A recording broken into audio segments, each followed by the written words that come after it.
Esse é o Tempo Não Para Podcast, um podcast essencial a todos que buscam aprender sobre cultura, sociedade e bem-estar emocional.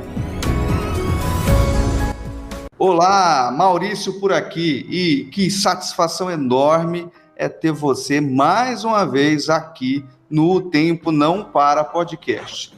Hoje nós vamos falar sobre como o ensino lúdico pode contribuir para o desenvolvimento humano. E para falar sobre essa temática, estou recebendo aqui o professor Vitor, que tem aí uma formação nessa área de ensino lúdico. E aí, Vitor, se apresente, fale um pouco quem é o Vitor. Alô, salve, salve, Maurício, obrigado pelo convite. Bem, quem é o Vitor é um pouco complicado de apresentar, né? Eu tenho costume de dizer que eu sou, na ordem, sou pai, rabisqueiro, né? Que é quem gosta de ficar desenhando e fazendo rabisco, e professor.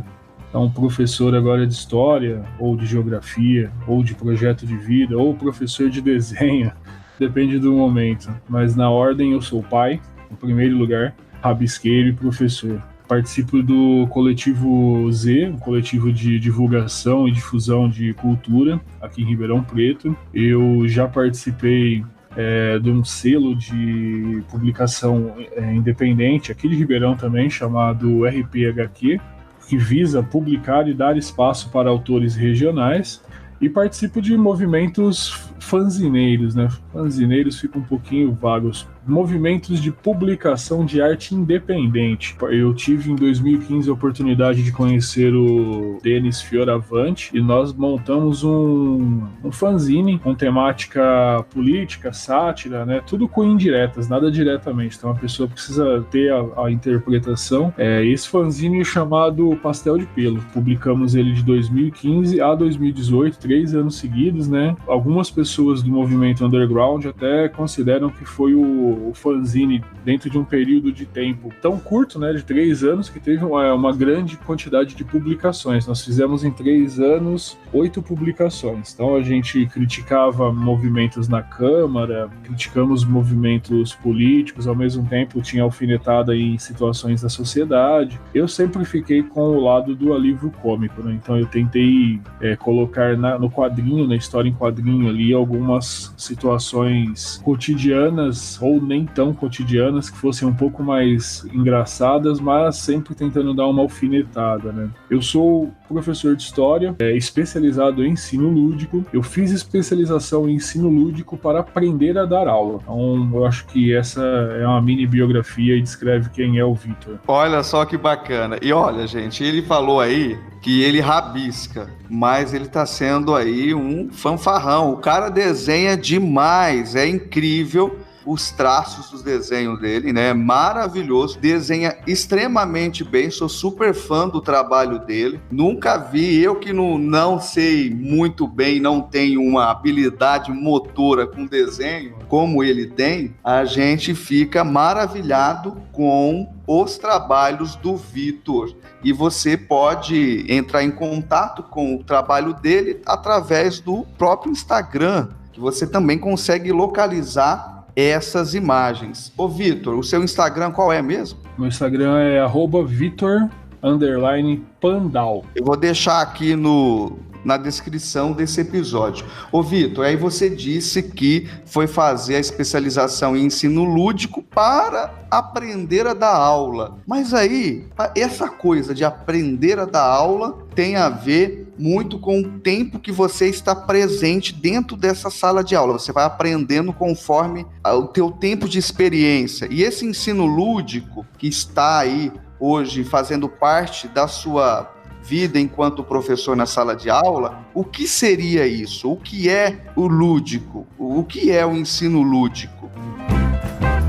Primeiro eu quero explicar o porquê que eu disse aprender a dar aula, né? Eu sou formado em História e eu acredito que na universidade nós não aprendemos a como lidar com o momento da sala de aula, né? E no meu primeiro ano, eu me formei em dezembro de 2011 e em 2012 eu assumi aula a primeira vez que eu dei aula com aula minha mesmo, não foi substituição, né? Eu tive um período no estágio que eu substituí, mas a aula minha mesmo foi em 2012. E foi um choque, porque tudo que eu tinha preparado, eu fiz estágio numa escola muito boa em Ribeirão, né? Então o meu contato era diferente, a minha experiência como estudante no ensino médio também foi muito diferente, a minha recordação no fundamental também era diferente, né? E a gente acaba enfrentando situações de estudantes que realmente não querem fazer nada, porque a aula de história, ela é uma aula cansativa. Ela vai proporcionar ao estudante reflexão, e refletir é cansativo. Quem não está acostumado, quem não gosta de parar, é cansativo. Então a minha ideia era pegar... Eu né, em 2012, eu peguei as piores salas daquela escola em questão. Eram salas que 5 professores já tinham abandonado. Puxa vida, uau! Então, assim, era algo difícil. Você entrava na sala, o pessoal não queria fazer nada, não te ouvia, não abria caderno, não queria fazer nada. Era algazarra para todo lado. E aí eu comecei a tentar me desdobrar como que eu poderia cumprir aquela meta do trabalho, né, que era dar aula. E eu ia fazer uma pós-graduação em especialização em cultura e sociedade, ou política e sociedade. Normalmente a área que muitos formandos em história acabam optando por fazer uma pós. Só que eu vi lá ensino lúdico. Eu falei, putz, será que vai me ajudar? A minha esposa, ela é terapeuta ocupacional e ela falou assim, olha, isso aqui é muito a sua cara.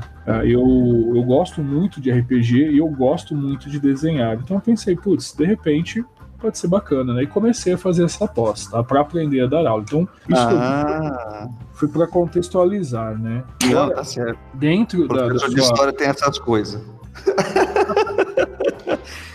Dentro da sua pergunta, né, como que o lúdico pode influenciar na aprendizagem, pode influenciar na sala de aula, eu acredito que em tudo, tá? A partir do momento que você entra na sala de aula, eu vejo o professor, ele deve assumir um papel, tá? Pode ser um personagem, mas ele nunca pode esquecer que apesar dele sorrir, dele brincar com os estudantes, ali naquele momento ele está para apoiar esse estudante a descobrir, tá, e a desenvolver habilidades.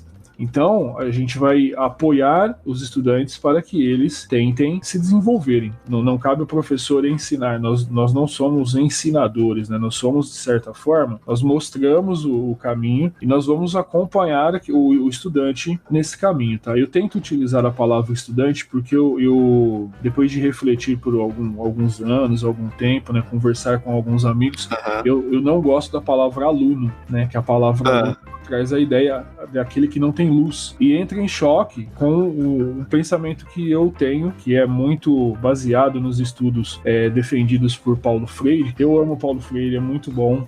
Qualquer pessoa que fala que não gosta é porque não conhece, não entendeu, é um dos dois. Eu acredito que todas as pessoas, independente da idade, do lugar, elas têm conhecimento, algum tipo de conhecimento, e a criança, ela é cercada de conhecimento sem ela perceber que tem esse conhecimento, tá? Porque normalmente o estudante, ele tá na escola e muitas vezes ele não vai ter a oportunidade de expressar o que ele sabe, então eles têm medo de se manifestar, eles são, vamos usar um termo que é muito usado, muito utilizado, né? Eles são doutrinados no silêncio, porque os estudantes, eles não têm coragem de se manifestar porque serão criticados pelo professor ou pelos demais estudantes. Então, por isso eles não se manifestam muitas vezes. Isso vai proporcionar a perda de interesse ao longo do tempo. Então, se você pegar uma criança pequenininha, vamos imaginar quinto ano hoje é antigo quarta série, né? Esse estudante, quando entra na sala, ele quer conversar com o professor, ele quer te sugar, ele quer tudo que você está falando. Se for algo interessante em história e geografia, que é interessante, cabe ao professor proporcionar como isso vai ser interessante, né? Ele vai sugar tudo que você pode, é uma enxurrada de perguntas. Então, ali com 10 aninhos, 9, 10 anos. Quando ele chega já no 7º e 8º ano, ele já vai estar com a média de 12 a 13 anos, esse estudante, ele já não fala tanto. Ele fala entre os amigos, mas ele não tem tanta coragem de se manifestar para o professor. Então, a mesma turma, em questão de alguns anos, essa turma vai ficando em silêncio. Alguns entendem como maturidade, eu vejo como medo de se manifestar. Porque a escola, muitas vezes, por mais que seja falado, é um espaço para o estudante, é um espaço onde o professor vai chegar, vai jogar alguma coisa e não vai deixar o estudante questionar ou falar. Pode ser por falta de tempo, pode ser por excesso de estudantes, ou pode ser muitas vezes porque existem alguns professores que acreditam que são detentores do conhecimento. Nós não somos detentores, a gente está sempre aprendendo, principalmente como professor. Então, eu acho que a gente tem que buscar, primeiramente, respeitar esse conhecimento que o estudante tem. Todo mundo tem esse conhecimento, todo mundo. Nossa, bacana, viu, Vitor? Eu compartilho dessa mesma visão sobre a questão do alunado, né, dos estudantes aí, e de uma sala de aula. E eu gostaria, eu acho que a pessoa que está ouvindo a gente, ela quer saber o que é isso de lúdico. É só brincadeira? Como é que é? Eu sei que você falou tudo aí, mas se for fazer uma síntese para conceituar o que é o ensino lúdico. O ensino lúdico, Maurício, ele seria uma mescla de várias atividades que você vai proporcionar experiências fora do cotidiano para o estudante, tá? Experiências essas que não precisam contar com tecnologia mesmo, né? Com tecnologia refinada, né? Porque um lápis e um papel já é tecnologia. Então, assim, a gente não precisa contar com um computador, com um celular, com um notebook. A gente vai proporcionar experiências, vivências. Como eu costumo utilizar o lúdico nas aulas? Varia muito de cada turma, varia muito de cada conteúdo. Eu costumo tentar proporcionar ao estudante que uma pesquisa possa trazer para ele um conhecimento ou a base para ele construir ou desenvolver um conhecimento um pouco mais prazerosa. Então eu tento trazer elementos do RPG para dentro da sala de aula. O RPG é um jogo de interpretação. Então o personagem, ele interpreta o jogador, né, ou o participante, ele interpreta papéis. E eu tento proporcionar isso para os estudantes. Eu vou dar alguns exemplos do que eu já realizei na escola Musa, escola que tem aqui em Ribeirão Preto, no Ipiranga. E esse já dei aula lá também. Quando eu dei aula lá, durante o período que eu lecionava para o 7º ano, né, eu desenvolvi com eles, eu estava trabalhando feudalismo. O feudalismo é um tema complexo, né? Já é complexo para o ensino médio, é complexo para ser estudado na universidade. Imagina se trabalhar isso com uma criança de 12 a 13 anos. Você não consegue passar para ela essa complexidade, você não consegue mostrar as relações para ela. Então, o que eu fiz? Primeiramente, eu apresentei todo o conteúdo e expliquei para eles que aquele conteúdo era um manual de um jogo. Eles não entenderam na hora. Como assim, professor, um manual? Isso é aula. Eu falei, sim, mas isso é um manual. O que tem aqui são as regras de um cenário que nós vamos jogar. Ah, mas que jogo que é esse? É de videogame? Eu falei, não, é um jogo interpretativo. Nós vamos utilizar a imaginação. Olha isso, gente. Depois que eu apresentei esse cenário para eles, depois de algumas aulas, né, nós nos sentamos ali, o grupo, e eu comecei a explicar o que cada classe, o que cada tipo o que cada classe, cada pessoa fazia dentro da sociedade. E permitir que eles escolhessem o que eles seriam. Então, aquele estudante mais bagunceiro, que não queria participar de nada, conforme ele foi percebendo que era um jogo, ele falou, eu quero ser o dono da vila. Bacana, né? E aí ele começou a perguntar o que o dono da vila fazia. Olha! Um outro estudante também, bagunceiro, ele falou, eu quero ser a curandeira. E ele começou a pesquisar o que é uma herbalista, né? Dentro disso daí foi surgindo várias nuances dentro do cenário, e cada estudante foi desenvolvendo esse papel, essa personagem dentro das características daquele período. E eu comecei a propor para eles uma interação, que é o que o RPG traz. Ele traz interação, onde você assume papéis e você vai agir conforme aqueles papéis. Então eles tinham no caderno, com base na pesquisa, o que cada um poderia fazer e o que não poderia fazer. Quando eles extrapolavam isso, sempre tinha alguma penalidade dentro do cenário, dentro do contexto daquele momento, né?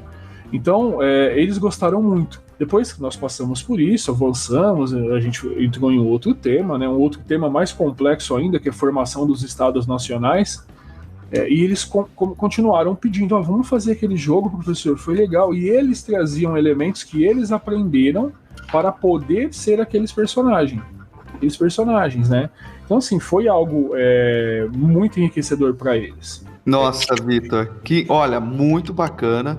Eu acredito que você que está ouvindo a gente, com certeza deve estar pensando, gostaria de ter tido aula de história com ele. E ô, Vitor, você dá aula no ensino público e eu gostaria de saber se existe uma resistência dentro da rede pública em relação aos professores, em relação à coordenação, em relação aos próprios alunos. Existe algum tipo de resistência, algum tipo de preconceito em relação ao ensino lúdico, de questão de desvalorizar, porque você usa de ferramentas que trabalham a partir de, né, digamos assim, de uma brincadeira, que é uma brincadeira que vai ter muita coisa a acrescentar dentro de um contexto programático aí do ensino de história, no caso, né? Existe algum tipo de preconceito e resistência dentro do ensino público? Maurício, eu acredito, por experiência, pelo contato que eu tenho, tá? Tem tudo que é diferente tem resistência, tudo.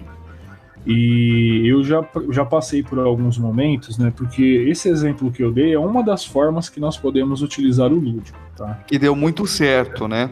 Deu muito certo, foi muito bacana, mas a gente pode utilizar de várias outras formas, né? E sempre que você propõe alguma coisa diferente, o lúdico permite que você trabalhe com projetos. Tá? Então, sempre projetos, conteúdos utilizados dentro de projetos, né? Então, você traça o que você quer realizar. Em determinado momento, eu trabalhei com o apoio do lúdico também, eu utilizava filmes, onde eu desenvolvia uma temática, depois no final do bimestre, eu desenvolvia tipo uma cineteca, né, um clube de vídeo com os estudantes. Eu proporcionava que eles escolhessem um filme dentro da temática para a gente estar apresentando para eles no final do bimestre. Uhum. Então, solicitava com alguns professores se eu poderia, quando não tinha aula dupla, eu pedia uma próxima aula para o professor me auxiliar, né? E dentro disso a gente elaborava alguma discussão, alguma atividade complementar dentro do que eles estudaram e do que eles assistiram, traçando, tentando analisar com eles, né, se eles entenderam situações que eram apresentadas no filme, que apesar do filme trazer aquele contexto, né, ele na realidade era diferente, e eles apontavam essas diferenças. E eu já, nessa situação do uso do filme, por exemplo, eu já fui chamado de professor que mata a aula. Não acredito. Mata a aula, né? Um professor de educação física, na época, ele passava, via os estudantes, e ele falou que eu estava matando a aula. Com o uso do desenho na lousa, por exemplo, né, que eu costumo desenhar na lousa para explicar. Então, normalmente, quando eu deixo a sala, vai ter a troca de professores, os outros professores gostam, tiram foto, acham bacana. Nossa, olha que demais, ele desenhou um feudo na lousa. Nossa, olha que demais, aqui temos Dom Pedro I em cima do cavalo. O pessoal curte, tira foto. Só que muitos professores acham que aquilo é um matar a aula. Você está matando a aula. Em vez de você estar escrevendo na lousa, você está desenhando na lousa para os estudantes. E o próprio estudante, no contexto, por exemplo, do desenho na lousa, ele não entende que aquele desenho na lousa ele é um complemento para ele poder visualizar o que está acontecendo, né? Porque a gente tem uma carência muito grande de material ilustrativo, né? Material que traga imagens no estado. E quando eu digo material ilustrativo, é pôster, fotografia, mapa, né? Isso daí não tem. São poucas as escolas que têm isso, não existe sala temática. Então, se você vai dar 5 aulas no dia, você tem que carregar um mapa para cada aula, um pôster para cada aula, e muitas vezes você não consegue afixar aquilo. Então, a dinâmica de fazer aquele desenho chama a atenção deles na explicação, né? Desenhar um feudo enquanto você explica a função de cada parte do feudo, desenhar uma pólis enquanto você está explicando o que é. Isso é muito enriquecedor para o estudante. Ele não precisa copiar o desenho, ajuda ele a visualizar o que está sendo falado, né? Mas sempre tem uma resistência, sempre. Tem a resistência. Eu gostaria de dar um exemplo dessa resistência. Eu trabalhei no ano passado, o segundo ano do ensino médio, na escola Dom Romeu, e eu desenvolvi com os estudantes uma carta, eles deveriam escrever uma carta como se eles estivessem presenciando os ocorridos na Revolução Francesa. Essa carta deveria ser escrita em primeira pessoa e enviada para uma outra pessoa, um personagem fictício, em que eles deveriam informar o que está acontecendo. Então eles deveriam estar narrando para alguém o que acontecia. Eu não pedi data, não pedi uma escrita acadêmica, eu pedi uma carta realmente, né? Eu tive resultados maravilhosos. Teve estudante que envelheceu o papel, fez cera para colocar um selo para lacrar a carta, foi lindíssimo, né? Mas alguns estudantes, os que resistiram à proposta, eles não entenderam a proposta. O que eles fizeram? Esses que resistiram, eles pegaram o caderno, copiaram em algum site o que foi a Revolução Francesa, arrancaram a folha e me entregaram a folha. A proposta era uma carta mesmo, trazer essa experiência de escrever uma carta, algo que hoje não é utilizado, né? Praticamente nenhum estudante hoje, né, já escreveu uma carta que não é utilizado. A gente trabalhou a questão do correio, como que seria o envio, debati, né? Não fomos, mas debati qual que era a função. E algumas cartas foram maravilhosas. Só que tem sempre aqueles que resistem. Eles não entendem a motivação do lúdico. Né? E nisso entra a questão de muitos estudantes, por não ter incentivo no uso da imaginação, isso de casa mesmo. Muitas famílias não têm essa questão de incentivar o uso da imaginação. Hoje é mais fácil você dar um celular na mão de uma criança do que você incentivar essa criança dela criar, dela ver algo enquanto ela lê. E aí, na carência da imaginação, esses estudantes não se deixam participar ou pertencer ao lúdico na sala de aula. Ô, Vitor, e você acredita, ou já passou por situações que você estava dentro da sala de aula e perdeu algum tipo de autoridade enquanto professor porque utiliza do lúdico ou não? Não, eu nunca passei por isso. Eu já passei por problemas com estudantes mais velhos, estudantes do ensino médio, mais estudantes que não em relação ao lúdico, né? Estudantes que queriam entrar na sala ou deixar a sala sem comunicar o professor. Eu acho uma falta de respeito muito grande, né? Não é proibir a saída, mas se você está participando ali da aula, você precisa comunicar o professor. Né? Falar, professor, preciso sair, preciso ir ao banheiro, meu telefone está tocando, meu sapato saiu do pé, eu preciso ir ali fora colocar. Eu acho que tem que ter essa comunicação. Eu já tive problemas com isso, mas em perder a sala, não. Comum, né? Em disciplina comum mesmo, que acontece no dia a dia na nossa vida quanto professor. E o ensino lúdico, ele só tem uma aplicação a partir do ensino fundamental dos anos iniciais, ou ele também tem uma utilidade dentro do campo do ensino médio? Esse acaba sendo uma visão muito comum, né? Tanto que as especializações em ensino lúdico ou ludopedagogia normalmente é focado para o ensino fundamental primeiros anos. Entendi. Então cabe ao professor que realiza aquela especialização desenvolver formas de trabalhar isso com o Fundamental 2 e com o ensino médio, mas ele cabe, não, acho que caber não seria a palavra correta, ele pertence a qualquer momento de desenvolvimento do ensino. Seja inclusive na graduação também, você acha? até mesmo na graduação. Eu acho que pode enriquecer muito, muito mesmo, um professor que haja de uma maneira lúdica. O lúdico, ele é muito amplo, então ele não é só uma brincadeira, é proporcionar experiências. Sim. Com essa experiência que nós chamamos de brincar, né, muitas vezes é mal entendido, mas existe um filósofo, né, eu não sei se a pronúncia dele vai estar correta, mas é o Johann Huizinga. Eu conheço o livro dele, que é o Homo Ludens, tá?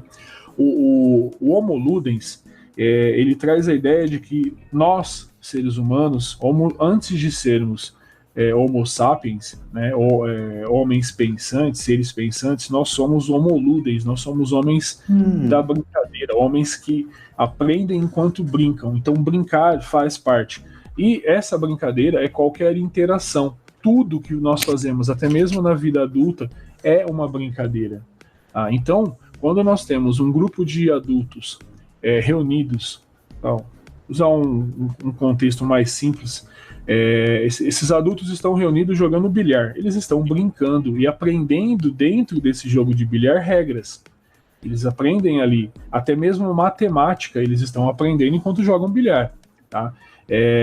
Um grupo de adultos que está jogando futebol, eles estão brincando e aprendendo regras. Regras essas de convivência, de limite, tá? Regras de controle corporal para você poder desenvolver dentro do esporte. É que, normalmente, quando a gente fala a palavra brincar ou brincadeira, a gente vai ter um preconceito de que isso é coisa de criança. Brincar é coisa de criança. Né? O adolescente... A gente acaba ouvindo isso dos nossos pais. Para de brincar quando você está em processo de adolescência, né? Nesse início. Para de brincar, você não é mais criança. Brincadeira é coisa de criança. A gente fica sempre focado nisso mesmo. Vai acabar desenvolvendo essas crenças que nos limita nessa questão do desenvolver, né? O jovem, né, quando ele está na adolescência, ele para de utilizar a palavra brincar e começa a usar zoar ou zoar. Olha, outro nome. Ele está fazendo a mesma coisa, né? O adulto, ele vai mudar o nome também. Então, dificilmente as pessoas vão utilizar o brincar. Mas hoje nós percebemos, né, tem uma onda muito forte de jogos de tabuleiro, né, os board games ou RPG de mesa. Cada grupo de pessoas chama de uma forma, né? Os jogos de tabuleiro, eles são nada mais do que brincadeiras. Só que na vida adulta já vira jogo, deixa de ser brincadeira. Então nós temos ali na infância a brincadeira, na adolescência é o zoar, né? E na vida adulta ele é um jogo. Então parece que nós precisamos trocar a palavra para legitimar a brincadeira conforme nós vamos envelhecendo. Acaba sendo vergonhoso brincar, mas o interessante é que nós devemos brincar sempre com responsabilidade, que é o que o ensino lúdico proporciona dentro das escolas, dentro do campo de formação das pessoas aí. Vitor, já estamos chegando ao fim, é um prazer enorme, agradeço sua participação e eu gostaria que você deixasse aí uma reflexão, deixasse um recado para esse ouvinte que nos ouviu até agora. Deixa aí também, mais uma vez, o seu @ lá no Instagram, para quem quiser entrar em contato com você. Eu vou deixar aqui na descrição também do Tempo Não Para Podcast, mas reforça aí, ô Vitor, agradeço, viu, você ter aí disponibilizado do seu tempo para poder falar aqui no Tempo Não Para Podcast, nesse nosso quadro Tempo de Prosa. Bem, uma reflexão, acho que refletir sempre é o momento mais difícil, mais pesado. Quando a gente fala, vamos refletir, muitos estudantes até pensam, nossa, agora ficou mais chato do que já era. Bem, eu acredito que a gente precisa se permitir brincar, tá? Sorrir, aprender enquanto passa por esses momentos, porque a interação humana, ela vai permitir que a gente desenvolva o nosso cérebro, né, o nosso comportamento, o nosso conhecimento. E nós vivemos um momento muito tenso, já tem alguns anos, que as piadas perdem a graça, ou as brincadeiras perdem a graça quando fala do seu político ou do meu político, né? Então, acho que é importante a gente lembrar que o político, a palavra política, ele está relacionado a polis, né? Que é cidade, cidade-estado, grega. Então, é muito importante a gente saber que quando eu falo de política, eu estou falando de ações dentro de uma sociedade. Política não é usar uma gravatinha, um terno e ficar falando de forma bonita na TV. Não, isso daí é babaquice. Política é o que todos nós fazemos quando nós encontramos problemas dentro da sociedade. E a gente precisa se permitir, nesse diálogo, um momento mais leve, um momento do brincar. Porque esse brincar, como interação social, não precisa ser uma brincadeira, um tirar sarro, um zoar, um jogo, mas um brincar como uma interação social sem a agressão, sem a violência. Porque a gente precisa refletir sobre informações que são passadas, a gente precisa refletir sobre situações que ocorrem, né? A agressão, quando nós agimos violentamente, seja no diálogo ou fisicamente, né, nós estamos mostrando que os milhares de anos de evolução foram perdidos. Então, eu acredito que nós precisamos nos permitir brincar enquanto aprendemos, deixar um tom mais leve nas relações sociais para que haja mais diálogo, para que as pessoas não tenham medo de se manifestar e, quando se manifestarem, possam perceber que o que falaram pode ser visto como uma besteira, como uma baboseira, né? Como, por exemplo, né, essa gripinha que tem por aí, quem tem histórico de atleta não fica doente, né? Ai, Vitor, agradeço, viu? Então é isso aí, você que está nos ouvindo, viu? Permita-se brincar, mas com responsabilidade. E usando máscara, principalmente. E use máscara, é isso aí, viu? Então, obrigado, viu, Vitor? Agradeço você que nos ouviu e até o próximo episódio aqui no Tempo Não Para Podcast.